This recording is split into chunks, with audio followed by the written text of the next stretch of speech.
15 साल पुराने वाहन को बदले बन रहा है स्क्रैपिंग सेंटर।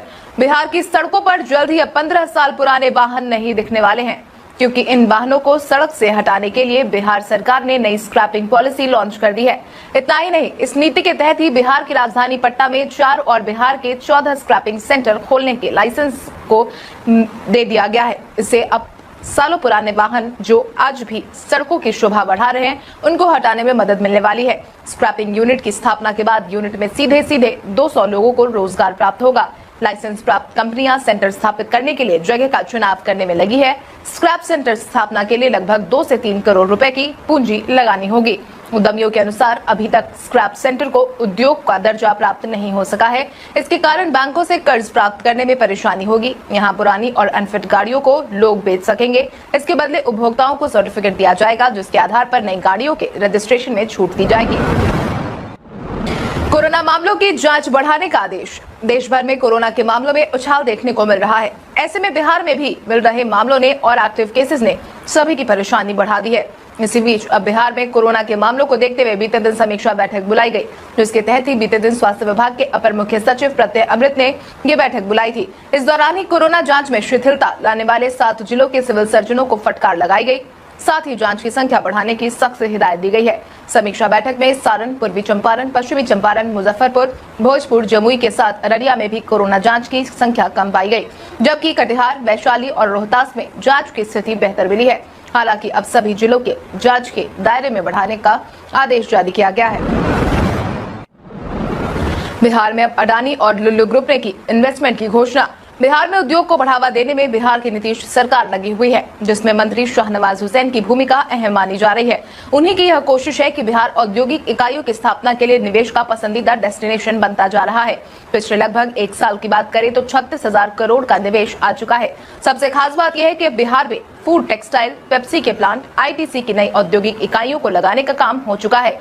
वहीं Adani, Lulu Group, ITC, HUL, Coca Cola, Amazon, Flipkart, Samsung, Amul, Britannia Industries, Patanjali, Usha Martin, Honda, L&T, Arvind Mills, Tata, BlueScope, KEI Industries, Shree Cement, Ambuja समेत देश की कई बड़ी और नामी कंपनियां यहां निवेश की तैयारियों में जुटे हैं।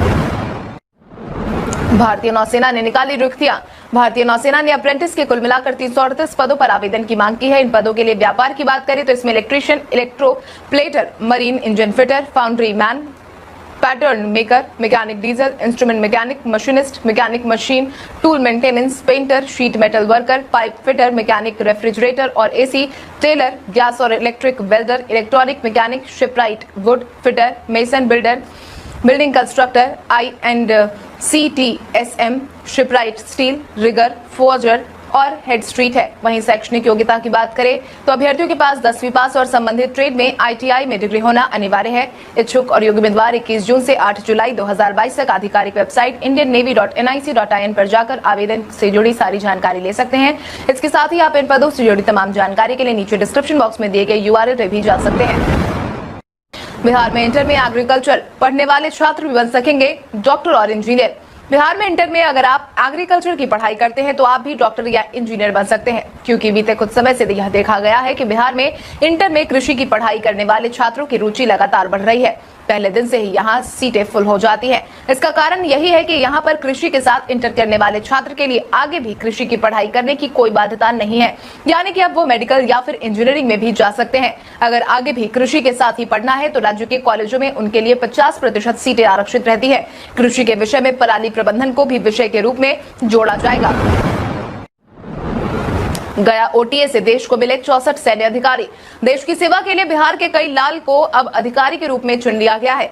बीते दिन गया के ऑफिसर्स प्रशिक्षण एकेडमी में आयोजित एक 21वीं पासिंग आउट परेड में 64 जेंटल कैडेट्स पास आउट हो गए हैं। इस पासिंग आउट परेड में टेक्निकल एंट्री स्कीम क्रमांक संख्या 39 के कुल 62 अधिकारी, जिसमें कुल 8 अधिकारी मित्र देशों के भी शामिल है। साथ ही बिहार के 5 और झारखंड के 2 अधिकारी शामिल है, जबकि स्पेशल कमीशन अधिकारी पाठ्यक्रम क्रमांक संख्या 48 के 2 अधिकारी पास आउट हुए। पासिंग आउट परेड में TES 45 कोर्स के 45 जेंटलमैन कैडेटों ने भी इस परेड में भाग लिया, जो इंजीनियरिंग में डिग्री प्राप्त करने के लिए विभिन्न आर्मी कैडेट ट्रेनिंग विंग्स में जाएंगे। बिहार के आकाशदीप ने 8 छक्के जड़ बनाई फर्स्ट क्लास क्रिकेट की सबसे तेज 50। आईपीएल 2022 में आरसीबी की तरफ से खेलने वाले बिहार के आकाशदीप ने रणजी ट्रॉफी के क्वार्टर फाइनल मुकाबले में धूम मचा दिया। बिहार में जन्मे आकाश ने झारखंड के खिलाफ 18 गेंदों में 53 रन हासिल किए। आकाश की पारी का सबसे खूबसूरत पल ये रहा कि उन्होंने अपनी पारी के दौरान 8 छक्के लगाए और ये अर्धशतकीय पारी श्रेणी का सबसे तेज अर्धशतक साबित हुआ। गया तो टेस्ट क्रिकेट में सबसे तेज अर्धशतक लगाने का रिकॉर्ड पाकिस्तानी बल्लेबाज मिसबाह उल हक के नाम पर है, जिन्होंने ऑस्ट्रेलिया के खिलाफ अबू धाबी में मैदान पर 2014 में महज 21 गेंदों पर अर्धशतक जड़ दिया था।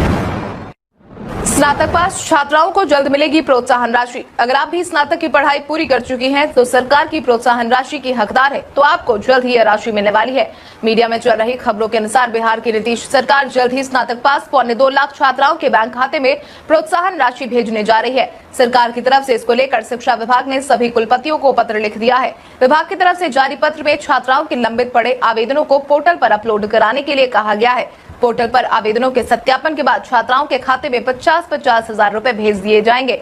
वर्तमान समय की बात करें तो राज्य के विश्वविद्यालयों में स्नातक की परीक्षा पास कर चुकी करीब 2.25 लाख छात्राओं के आवेदन जांच के लिए लंबित पड़े हैं। इसको लेकर शिक्षा विभाग की तरफ से कई बार विश्वविद्यालय के कुलपतियों को निर्देश भी दिया जा चुका है। आज बिहारी बर्थडे स्पेशल में हम बात करेंगे रतनबाई की। रतनबाई का जन्म आज ही के दिन साल 1986 में बिहार की राजधानी पटना में हुआ था। रतनबाई एक भारतीय अभिनेत्री और गायिका थी। वो अभिनेत्री शोभना समर्थ की मां, अभिनेत्रियों नूतन और तनुजा की दादी, अभिनेत्रियों काजोल, तनिषा मुखर्जी और अभिनेता मोहनशीष बहल की परदादी थी। रतनबाई काफी प्रभावशाली गायिका थी, जिन्होंने भजन लिखे हैं। भजनों के बोल उन मित्रों के बीच वितरित करने के लिए प्रकाशित किए जो चेंबूर में उनके घर पर महाशिवरात्रि समारोह के दौरान उनके साथ गाएंगे। रतनबाई ने शिवाजी की मां के रूप में स्वराज्य सीमावार नामक केवल एक मराठी फिल्म में अभिनय किया है। बिहार में रोजगार के बढ़ेंगे अवसर। बिहार में जल्द ही रोजगार के अवसर बढ़ने वाले हैं। वहीं किसानों के लिए सरकार की तरफ से एक अच्छी खबर सामने आई है। बिहार कृषि निवेश प्रोत्साहन नीति के तहत पूंजीगत अनुदान प्राप्त करने के लिए केले, आलू और चिप्स और मक्का आधारित स्नैक्स और मसालों के प्रसंस्करण की 4 परियोजनाओं को स्वीकृति दे दी गई है। स्वीकृत परियोजनाओं की कुल लागत लगभग 21.33 करोड़ है। इनमें अनुदान के रूप में राज्य सरकार 1.51 करोड़ रुपए देगी। कृषि विभाग ने अभी तक 35.34 करोड़ की 10 परियोजनाओं को मंजूरी दी है। आपकी जानकारी के लिए आपको बता दें कि स्वीकृति बिहार के कृषि निवेश प्रोत्साहन नीति की परियोजना अनुश्रवण समिति की बैठक में दी गई है।